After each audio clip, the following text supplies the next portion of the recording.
Operasi tangkap tangan yang terjadi di Bengkulu dan tertangkapnya calon gubernur petahana Rohidin Mersyah cukup mengejutkan. Apalagi tersangka Rohidin ini saat ini tengah menjalani kontestasi politik pilkada serentak yang akan berlangsung pada Rabu besok. Ironisnya saudara, tersangka ini diduga melakukan pemerasan terhadap anak buahnya untuk biaya politik pilkada. Apakah langkah KPK ini wajar di tengah masa tenang? Dan benarkah praktik seperti ini biasa terjadi karena mahalnya biaya politik? Pagi ini kita akan bahas bersama dengan sejumlah narasumber melalui sambungan Zoom. Di antaranya ada peneliti Pusat Kajian Anti Korupsi atau PUKAT UGM. Sudah ada Mas Zainur Rohman. Selamat pagi Mas Zainur. Oke, kemudian juga ada pengajar pemilu Fakultas Hukum Universitas Indonesia, ada Mbak Titi Anggraini. Selamat pagi Mbak Titi. Assalamualaikum Mbak Titi. Selamat pagi Mbak Disti, Waalaikumsalam warahmatullahi wabarakatuh. Salam sehat buat kita semua. Oke, Mbak Titi, ini kan kalau kita lihat ya cukup mengejutkan atau justru tidak terkejut nih dengan adanya operasi tangkap tangan yang dilakukan oleh KPK terhadap salah satu calon gubernur, salah satu paslon di Bengkulu, petahana lagi. Iya, kalau kita perhatikan sejarah pilkada di Indonesia, OTT yang dilakukan oleh KPK terhadap calon kepala daerah berstatus petahana ini bukan yang pertama ya. Pada tahun 2017 bahkan KPK pernah melakukan OTT terhadap 9 petahana. Dan itu berlangsung pada saat proses pemilihan kepala daerah sedang berjalan. Kita tahu beberapa kasus misalnya cukup kontroversial ya. Ada di Lampung, ada di Maluku Utara, dan banyak daerah lainnya. Tetapi pada waktu itu publik mendukung prosesnya karena kenapa? Ya KPK mampu meyakinkan bahwa ini memang proses hukum yang harus dilakukan dalam rangka penegakan penegakan hukum atas tindak pidana korupsi. Jadi saya kira kalau ini sebuah penegakan hukum dan itu dilakukan terhadap seorang petahana, ya memang akan selalu ada dua sisi ya, kontra, pro dan kontra begitu. Tetapi yang akan menjawab apakah ini ada aspek politik atau tidak, ya proses penegakan hukum yang terbuka, transparan dan akuntabel. Bagaimanapun penegakan hukum yang berkeadilan itu tidak boleh terhenti hanya karena proses pilkada sedang berlangsung. Justru kalau terhenti yang akan dirugikan adalah publik atau warga sendiri di daerah tersebut. Dan kalau kita bicara Bengkulu, ini bisa dikatakan hat-trick ya terkait dengan OTT terhadap petahana atau terhadap gubernur yang sedang menjabat. Sebelumnya kita juga tahu ada kasus pidana korupsi yang melibatkan Gubernur Agus Rin, lalu yang setelahnya juga ada Ridwan Mukti begitu, dan sekarang harus terjadi lagi kepada petahana Rohidin Mersyah. Apakah ini berkaitan dengan misalnya politisasi, kontestasi pilkada? Itu kan asumsi-asumsi yang kita hanya bisa menjawab melalui proses penegakan hukum. Oleh karena itu ya yang harus dilakukan oleh semua pihak adalah mengikuti proses penegakan hukum ini, dan KPK tentu saja perlu terbuka, transparan dan akuntabel dalam setiap prosesnya. Oke. Dan kita sudah punya instrumen untuk dari sisi hukum pilkada dan hukum pemilunya ya, apa yang harus dilakukan kalau seorang calon berstatus sebagai tersangka. Kalau dilihat dari Ketua Komisi Pemilihan Umum Republik Indonesia Muhammad Afifuddin yang menegaskan bahwa Gubernur Bengkulu Rohidin Mersyah yang berstatus sebagai tersangka korupsi tetap bisa dilantik apabila terpilih dalam pemilihan kepala daerah atau pilkada serentak 2024 kalau merujuk pada pasal 163 ayat 6, 7 dan 8 Undang-Undang Pilkada. Nah, ini penjelasannya gimana nih? Kan sudah ada OTT KPK yang bersangkutan juga sudah lagi sibuk nih untuk mengikuti proses hukumnya. Nah, ini gimana nih aturannya? Ya, itu memang yang disampaikan adalah normatif sebagaimana terdapat di dalam Undang-Undang Pemilihan Gubernur, Bupati, Wali Kota kita ya, Mbak Adisti. Tentu KPU tidak bisa bergerak di luar itu. Nah, pada tahun 2017 sempat muncul usulan dari masyarakat sipil. Kalau seorang calon kepala daerah menjadi tersangka di masa kampanye, artinya kan dia tidak bisa menjalankan kewajibannya melakukan kampanye dan melakukan edukasi politik kepada warga. Betul. Karena kampanye itu adalah bagian dari pendidikan politik, hak publik untuk mendapatkan pemaparan apa yang menjadi agenda dari seorang calon. Nah, pada waktu itu KPU tidak melakukan kalau usulan kami waktu itu adalah melakukan penggantian calon yang berstatus sebagai tersangka tindak pidana korupsi yang Hmm, betul-betul langsung ditahan kan pada mhm, waktu itu. hmm, Nah, KPU beralasan ya memang ada aturan undang-undang seperti itu. Dan saya kira ya memang situasi hari ini kita berhadapan dengan aturan yang mengkonstruksikan dengan pendekatan presumption of innocent ya praduga tak bersalah, proses hukum yang masih berlangsung mhm, sehingga ketika dia berstatus tersangka, tentu pihak yang menetapkan sebagai tersangka yang harus meyakinkan publik, membuktikan kepada publik bahwa itu dilakukan dengan minimal dua alat bukti yang cukup begitu ya, hmm, sehingga secara meyakinkan memang bisa ditetapkan sebagai tersangka dalam tindak pidana yang didugakan. Tetapi undang-undang menyebut di undang-undang pilkada kita status sebagai pasangan calonnya tetap melekat. mhm, Nah, bagaimana kemudian dengan proses pemilihan? Akhirnya yang menjadi penentu adalah pemilih itu sendiri. mhm. Dia perlu mempertimbangkan apa yang menjadi fakta yang Oke, dapat. diketahuinya Mhm, sebagai basis di dalam membuat keputusan. mhm, Kalau nanti dalam proses ternyata dia terpilih, tersangka, dia tetap bisa dilantik. Dan ketika dia berstatus terdakwa, maka dia akan kemudian dilakukan pemberhentian mhm, sementara ya. Dan kalau dia terpidana, maka dia akan digantikan oleh wakil kepala daerahnya. mhm. Lain halnya kalau dia tidak terpilih, rasanya situasinya akan lebih sederhana. Oke, pasti akan ada pro dan kontra, ada perspektif yang berbeda. Yang pertama mungkin perspektifnya, ini politik nih, atau perspektif lain dari segi penegakan hukum. Namanya penegakan hukum itu tidak pandang waktu, kapan akan operasi tangkap tangan, kapan dan juga siapa di mana soal penegakan hukum tidak pandang itu begitu ya. Nah, saya ke Pukat UGM Pak Mas Zainur Rohman. Mas Zainur, ini kan kalau kita lihat ya, dari segi etika hukumnya seperti apa? Kalau KPK melakukan operasi tangkap tangan, kalau tidak salah di hari Sabtu, sementara ini ada perbedaan nih. Kalau kejaksaan mengatakan apapun soal pilkada ini di hold dulu. Nah, ini gimana nih? Iya, saya cek di dalam semua peraturan perundang-undangan tidak ada satupun dasar yang menjadi landasan untuk menunda proses hukum ketika sedang ada pemilihan, Mhm, termasuk pemilu kada. Artinya justru misalnya seperti kejaksaan yang menunda proses karena menghormati pemilihan agar tidak ada politisasi, agar tidak membunuh karakter dan seterusnya, itu sampai sekarang tidak ada dasar hukumnya. Nah, yang menjadi pertanyaan adalah siapa yang memilih waktu untuk korupsi di masa hari tenang? Kan bukan KPK. Yang memilih waktunya kan para pelaku sendiri. betul. KPK merespon dengan penegakan hukum berdasarkan undang-undang. Sehingga kalau ketika ada satu tindak pidana korupsi, misalnya penyerahan uang suap atau gratifikasi atau merugikan keuangan negara tetapi tidak diproses hukum hanya karena alasan sedang masa tenang, itu justru merupakan bentuk perbuatan melawan hukum oleh penegak hukum itu sendiri dan tidak sesuai dengan prinsip equality before the law, kesamaan di hadapan hukum. Kalau memang kemudian negara ini memilih untuk tidak ada proses penegakan hukum terhadap calon ketika masa tenang atau ketika masa pemilu, maka para pelaku ini, para politisi akan memilih waktu-waktu itu untuk melakukan korupsi.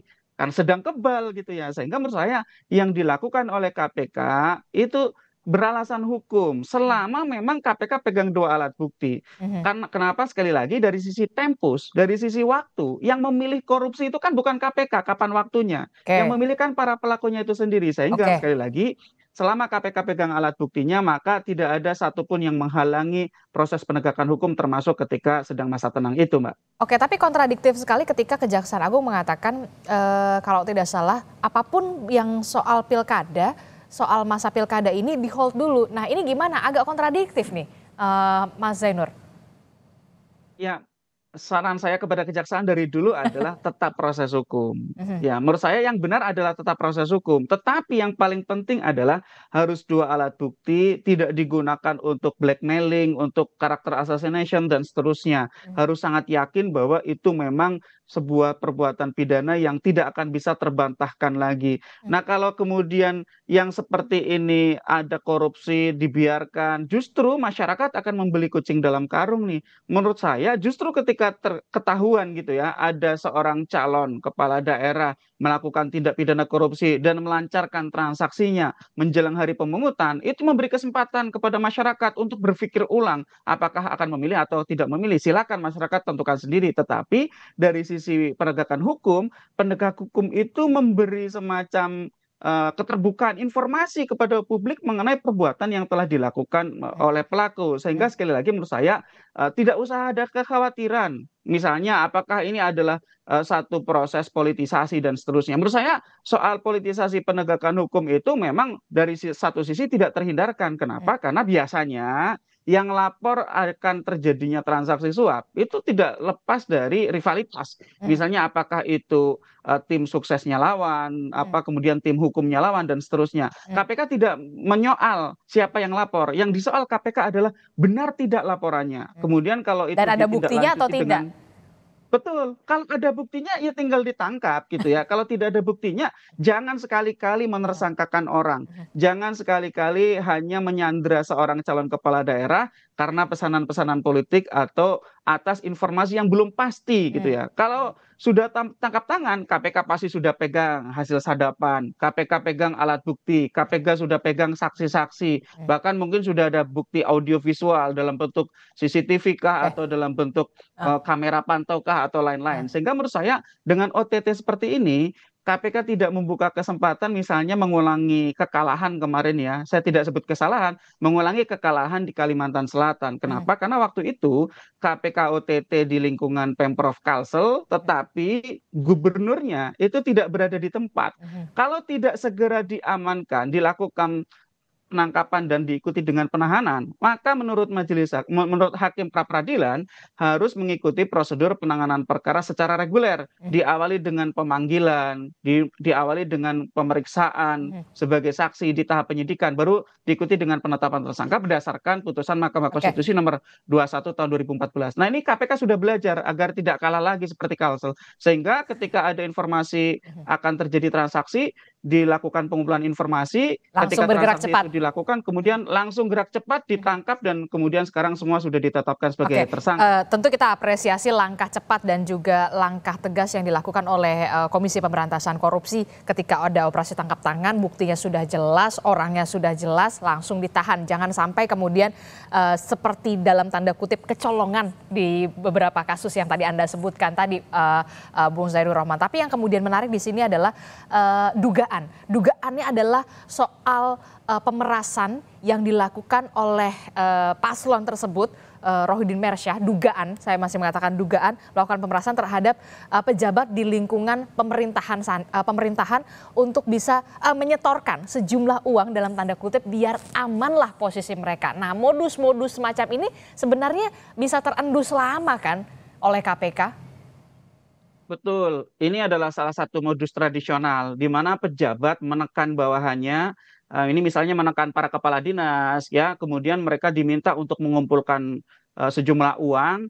Kalau tidak berhasil mengumpulkan sejumlah uang, maka jabatannya akan dicopot misalnya, atau akan diposisikan pada posisi-posisi yang tidak nyaman. Sehingga kemudian dalam tanda kutip si para pejabat ini terpaksa dalam tanda kutip ya, tinggal nanti dilihat apakah terpaksa atau tidak gitu ya, untuk mengumpulkan uang-uang itu. Nah, pertanyaannya dari mana mereka mengumpulkan uang?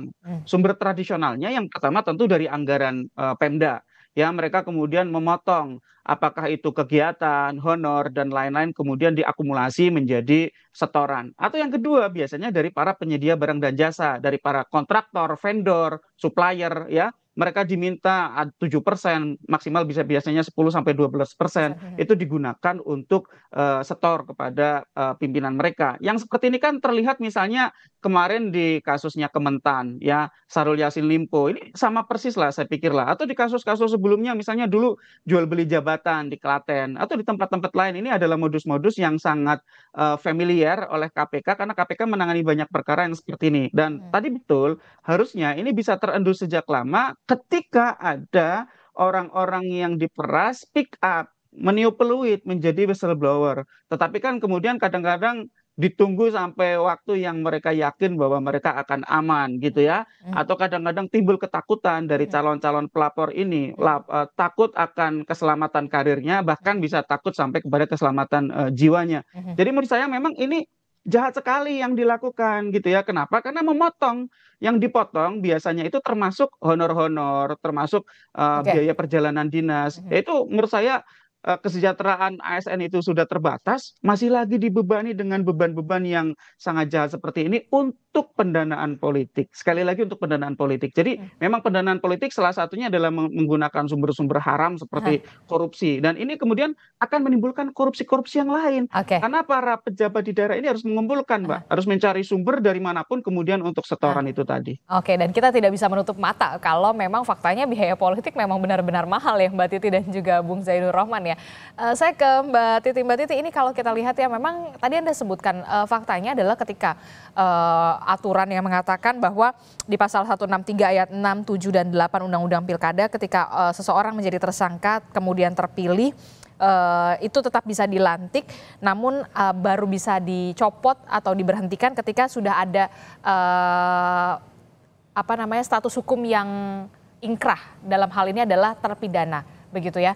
Ini adalah fakta yang memang kita harus akui, itu memang sudah ada aturannya. Tapi yang kemudian tadi Anda sebutkan adalah ya warganya yang harus cermat, begitu ya. Ini kan antara legalitasnya dan juga versus etikanya nih Mbak Titi ya. Nah, tapi kalau menurut Anda ya etikanya seharusnya sang kepala daerah atau calon kepala daerah ini ya mundur aja nggak sih gitu. Gimana Mbak Titi kalau dari pandangan Anda? Ya, ini kita membicarakan seperti pungguk merindukan bulan ya.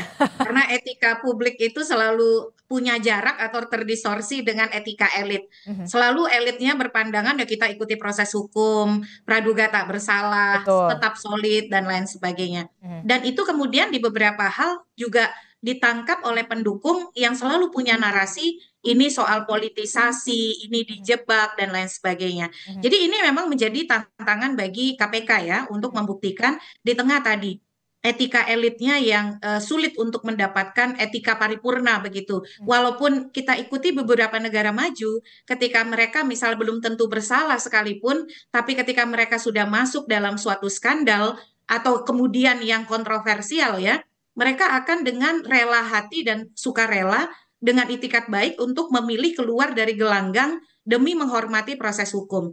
Tetapi kalau di negara kita selalu ada narasi bahwa oh penegakan hukum kita masih rentan dipolitisasi, hukum masih bisa digunakan sebagai alat politik. Maka selalu akan digunakan pembenaran bagi orang-orang yang tidak mau mundur dengan narasi tadi ya, saya dipolitisasi, hukum digunakan sebagai alat politik. Mhm. Sayangnya di beberapa peristiwa kok ya benar begitu. Ada hukum yang digunakan sebagai alat politik. Nah disinilah makanya proses penegakan hukumnya seperti tadi juga Mas Zainur sudah sampaikan, harus terbuka, harus transparan, dan juga akuntabel kepada publik.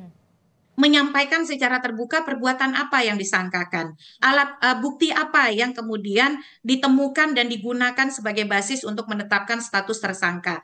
Karena kita bermain dengan narasi nih, Mbak Adisti. Apalagi ini sudah H-1 loh, Betul. besok hari pemungutan suara. Dan tadi juga misalnya masih dikatakan pendukung harus tetap solid dan lain sebagainya. Artinya kan ada keyakinan untuk terus ke depan, melangkah ke depan. Dan ini yang kemudian pemilih akhirnya ini kita harus makan pil pahit nih. Di tengah situasi politik hukum kita yang seperti ini, maka pemilih carilah informasi yang benar, informasi yang kredibel sebagai bekal dan basis kita untuk mengambil keputusan. Karena kita berada dalam situasi tadi, logika dan standar etikanya kita tidak sama antara satu dengan yang lain begitu. Nah, yang kedua kalau bicara soal biaya politik tinggi, kalau diperhatikan riset yang dilakukan terhadap dana kampanye misalnya di Pilkada Gubernur Bengkulu ya tahun 2020. KPU itu punya pembatasan belanja kampanye yang diatur bahwa calon tidak boleh melampaui besaran yang sudah diatur oleh KPU. Tapi Mbak Adisti percaya tidak? Calon kepala daerah Gubernur Bengkulu itu hanya mengeluarkan kurang dari 10% batasan yang dibuat oleh KPU. Artinya politik biaya tinggi itu berada di ruang-ruang gelap, ruang-ruang yang tidak formal. Nah, kenapa kemudian keluhan politik biaya tinggi ternyata tidak tercerminkan dalam laporan dana kampanye? Ternyata itu berjalan untuk apa? Hal-hal yang ilegal, politik uang, lalu kemudian melakukan tindakan-tindakan yang sebenarnya tidak dibolehkan. Dan ditambah lagi, mesin politik pendukung calon itu tidak bekerja. Kalau mesin politik pendukung calon all out mengerahkan kader, lalu semua anggota partai diajak untuk memenangkan calon, saya yakin biaya politik itu bisa ditekan. Tapi sejak awal pencalonan kita ini, memang tadi elit punya logikanya sendiri, sehingga dalam banyak hal yang bekerja adalah keputusan elit, bukan keputusan bersama dengan kader dan anggota partai. Ya inilah balik lagi ke pemilihnya, balik lagi ke warganya, warga Bengkulunya dan mungkin warga seluruh Indonesia begitu harus cermat ketika memilih pemimpin kepala daerah, karena disitulah kemudian nasib daerah Anda akan ditentukan 5 tahun dari sekarang begitu berdasarkan dari pemimpin Anda. Terakhir, apa yang ingin Anda sampaikan, Bung Zainur? Singkat saja.